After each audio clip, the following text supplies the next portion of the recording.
আসসালামু আলাইকুম বন্ধুরা। ঢাকা সেন্ট্রাল বিশ্ববিদ্যালয়ে চূড়ান্ত ভর্তি ২০২৬-এর সকল কলেজের বিজ্ঞপ্তি এবং নির্দেশনা নিয়ে আজকে আমরা আলোচনা করব। চলো বন্ধুরা, দেরি না করে আমরা ঝটপট তথ্যগুলো জেনে নেই। প্রথমে আমরা ঢাকা কলেজের তথ্যগুলো জেনে নেব। বন্ধুরা, এটা আজকে তাদের ওয়েবসাইটে এই বিজ্ঞপ্তিটি প্রকাশ করেছে। বলেছে ২০২৫-২৬ শিক্ষাবর্ষে ঢাকা সেন্ট্রাল ইউনিভার্সিটি সংযুক্ত ঢাকা কলেজে ভর্তিত ছাত্রদের নিম্নোক্ত কাগজপত্র এবং ভর্তির জন্য নির্ধারিত ফি এবং বাকি অংশ জমা দিয়ে ভর্তি নিশ্চিত করার জন্য নির্দেশ প্রদান করা হলো। ঢাকা কলেজের জন্য কলেজের ভর্তি ফর্ম ৩ কপি প্রয়োজন হবে। এসএসসি এবং এইচএসসির মার্কশিট মূল কপি প্রয়োজন হবে। এসএসসি এবং এইচএসসির প্রশংসাপত্রের মূল কপি ১ সেট লাগবে। ভর্তি পরীক্ষার প্রবেশপত্রের ফটোকপি লাগবে ২ কপি। এসএসসি এবং এইচএসসির রেজিস্ট্রেশন কার্ডের ফটোকপি লাগবে ১ সেট এবং পাসপোর্ট সাইজের ছবি লাগবে ৩ কপি। এবার আসি ইডেন মহিলা কলেজ। তোমরা দেখতে পাচ্ছ এখানে বলা হয়েছে যে ইডেন মহিলা কলেজে বিভাগ বা বিষয় পাওয়া শিক্ষার্থীদের জানানো যাচ্ছে যে ৬/৯/২০২৬ তারিখ পর্যন্ত কলেজের ক্যাম্পাসে সশরীরে উপস্থিত হয়ে নিজ নিজ বিভাগে কাগজপত্র জমা দিয়ে ভর্তি কার্যক্রম সম্পন্ন করতে বলা হয়েছে। এখানে কিন্তু বেশ কিছু ইনস্ট্রাকশনও দেওয়া হয়েছে। বলা হয়েছে যে সকল বিভাগের শিক্ষার্থীরা ভর্তির অবশিষ্ট টাকা বিকাশ, রকেট বা সেলফিন বা উপায় বা বিভিন্ন মাধ্যম দিয়েছে মোবাইল ব্যাংকিং অ্যাপসের, এগুলোর মাধ্যমে পরিশোধ করার জন্য বলা হয়েছে। যেমন তোমরা দেখতে পাচ্ছ এখানে পদার্থবিজ্ঞান, রসায়ন, উদ্ভিদবিদ্যা, প্রাণীবিজ্ঞান, ভূগোল ও পরিবেশ এবং মনোবিজ্ঞান, গার্হস্থ্য অর্থনীতি বিজ্ঞান, গণিত বিভাগ, পরিসংখ্যান বিভাগ। এখানে কিছু অ্যামাউন্ট বলেছে ২৮০ টাকা থেকে ৫২০ টাকা পর্যন্ত, যার যেটা অ্যামাউন্ট সেই অনুযায়ী পাঠাতে হবে।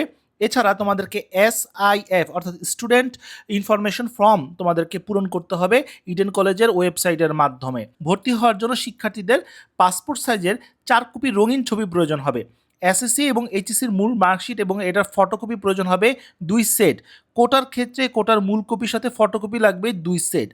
বরাদ্দকৃত বিষয়ের নাম সহ অর্থাৎ চয়েস লিস্টের প্রিন্ট কপি এবং ভর্তি পরীক্ষার প্রবেশপত্র এবং কলেজ পছন্দের তালিকার কপি ২ সেট করে লাগবে। এসএসসি রেজিস্ট্রেশন কার্ড এবং এইচএসসির প্রবেশপত্রের ফটোকপি লাগবে ২ সেট করে। ভর্তি পরীক্ষার সর্বমোট টাকা জমা দেওয়ার যে ব্যাংক রসিদ ও ভর্তির অবশিষ্ট ফি জমা দেওয়ার রসিদের অংশ আনতে হবে। ভর্তি পরীক্ষার শ্রেণী, রোল নাম্বার সহ কলেজের এসআই ফর্ম লাগবে ২ কপি। আশা করি তোমরা ব্যাপারটা ক্লিয়ার হয়েছ। এবার আসি সরকারি তিতুমির কলেজের ইনস্ট্রাকশন। তোমরা দেখতে পাচ্ছ সরকারি তিতুমির কলেজও ঠিক একই কথা বলেছে। ২৭ তারিখ থেকে ৬/৯/২০২৬ পর্যন্ত এর কার্যক্রম চলমান থাকবে। স্ব বিভাগে এসে তোমাদের ভর্তি কার্যক্রম কমপ্লিট করতে হবে এবং সেখানে বলা হয়েছে এসআই ফর্ম যেটা কলেজের ওয়েবসাইট থেকে পূরণ করবে সেই ফর্মটি, অনলাইনে জমাকৃত যে পেমেন্ট স্লিপ রয়েছে সেটা এবং ভর্তি পরীক্ষার প্রবেশপত্র লাগবে। এসএসসি এবং এইচএসসির মূল নম্বরপত্র এবং নম্বরপত্রের সত্যায়িত ফটোকপি লাগবে। সর্বশেষ শিক্ষা প্রতিষ্ঠান অর্থাৎ এইচএসসির কলেজ যেটা ছিল তোমার, সেখান থেকে প্রশংসাপত্র প্রয়োজন হবে। এইচএসসি পরীক্ষার প্রবেশপত্রের ফটোকপি লাগবে। এসএসসি পরীক্ষার রেজিস্ট্রেশন কার্ডের ফটোকপি লাগবে এবং ৩ কপি পাসপোর্ট সাইজের ছবিও প্রয়োজন হবে এবং সমস্ত কাগজ একটি A4 সাইজের খামে করে স্ব বিভাগে জমা দিতে হবে। খামের উপরে অবশ্যই তোমার ডিটেলসটা লিখে দিবে। দেখতে পাচ্ছ সরকারি বাংলা কলেজ, এখানেও ঠিক একই তথ্য বলা হয়েছে যে ৬ তারিখ পর্যন্তই ছুটির দিন ব্যতীত অফিস চলাকালীন সময় সকাল ১০টা থেকে বিকেল ৩টা পর্যন্ত এই ভর্তি কার্যক্রম তোমরা কমপ্লিট করতে পারবে এবং নির্ধারিত ফি জমা দিয়ে ভর্তি নিশ্চিত করতে পারবে। আর কি কি ডকুমেন্টস লাগবে? ঢাকা সেন্ট্রাল ইউনিভার্সিটির ওয়েবসাইটে ঢুকে পে স্লিপটি তোমরা ডাউনলোড করে নিবে। এসএসসি এবং এইচএসসির মূল নম্বরপত্র এবং নম্বরপত্রের সত্যায়িত ফটোকপি প্রয়োজন হবে। এইচএসসির যে মূল প্রশংসাপত্র রয়েছে সেটা লাগবে। এইচএসসির প্রবেশপত্রের ফটোকপি লাগবে। এসএসসির রেজিস্ট্রেশন কার্ডের ফটোকপি লাগবে। সদ্য তোলা পাসপোর্ট সাইজের ৫ কপি ছবি প্রয়োজন হবে এবং বিভাগ নির্ধারিত ফর্মও প্রয়োজন হবে। এবারে আসি শহীদ সোহরাওয়ার্দী কলেজ। বন্ধুরা, এখানে তারিখগত একটি সমস্যা রয়েছে, তোমরা আপডেট তারিখটা জেনে নিবে। যে যদিও এখানে ৩১ তারিখ বলা হয়েছে, তোমরা যারা সোহরাওয়ার্দী কলেজে রয়েছে তারা অবশ্যই এই তারিখটা কনফার্ম হয়ে বা রিচেক করে নিবে।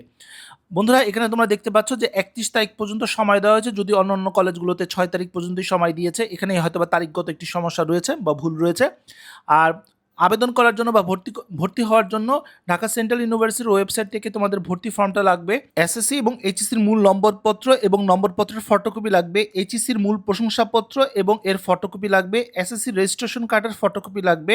পাসপোর্ট সাইজের ৫ কপি ছবি প্রয়োজন হবে এবং কলেজের যে ওয়েবসাইট রয়েছে অর্থাৎ সোহরাওয়ার্দী কলেজের ওয়েবসাইট, সেখানে গিয়ে স্টুডেন্ট রেজিস্ট্রেশন ফর্ম যেটা এসআই ফর্ম রয়েছে সেটা পূরণ করে সেই ফর্মের প্রিন্ট কপি তোমাদেরকে নিতে হবে এবং কাগজপত্র ৩ সেট করে ৩টা সেট করবে। এই ৩টা সেটের মধ্যে একটা সেট হচ্ছে নিজ বিভাগে জমা দিতে হবে, একটা সেট হচ্ছে কলেজের অফিস কক্ষে জমা দিতে হবে, যেটার মধ্যে 210 নম্বর কক্ষে হচ্ছে বিজ্ঞান ও বাণিজ্য শাখার শিক্ষার্থীরা, 209 নম্বর কক্ষে হচ্ছে মানবিক শাখার শিক্ষার্থীরা।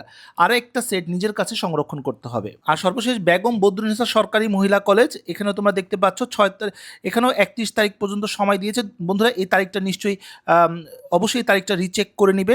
আর বেগম বদরুন্নেসাতে ভর্তি হওয়ার জন্য তোমাদের কলেজের ভর্তি ফর্ম 3 কপি প্রয়োজন হবে, প্লাস 2 কপি A4 সাইজের খামে করে সেটা জমা দিতে হবে। এসএসসি এবং এইচএসসির মার্কশিটের মূল কপি প্রয়োজন হবে। এসএসসি এবং এইচএসসির প্রশংসাপত্রের এক সেট প্রয়োজন হবে। ভর্তি পরীক্ষার প্রবেশপত্রের ফটোকপি লাগবে 2 কপি। এসএসসি এবং এইচএসসি রেজিস্ট্রেশন কার্ডের ফটোকপি লাগবে 1 সেট। পাসপোর্ট সাইজের ছবি লাগবে 3 কপি। আর যারা বদরুন্নেসা শিক্ষার্থী তারা সরাসরি কলেজে গিয়ে বাকি ডিটেলসটা তোমরা জেনে নিবে। কবি নজরুল কলেজের কোনো আপডেট বা বিজ্ঞপ্তি আমি পাইনি, তাই এখানে যুক্ত করতে পারলাম না। আপডেট পাওয়া মাত্র অবশ্যই আমি তোমাদেরকে জানিয়ে, আর ভিডিও শেষ প্রান্তে তোমাদেরকে জানিয়ে দিচ্ছি 7টি কলেজের ওয়েবসাইট, এবং ওয়েবসাইটে গিয়ে তোমরা ইউজার আইডি এবং পাসওয়ার্ড কি ব্যবহার করবে সেটার তালিকা অবশ্যই এটা একটু রিচেক করে নেবে, কারণ এটা আমি সংগ্রহ করছি সোশ্যাল মিডিয়া থেকে।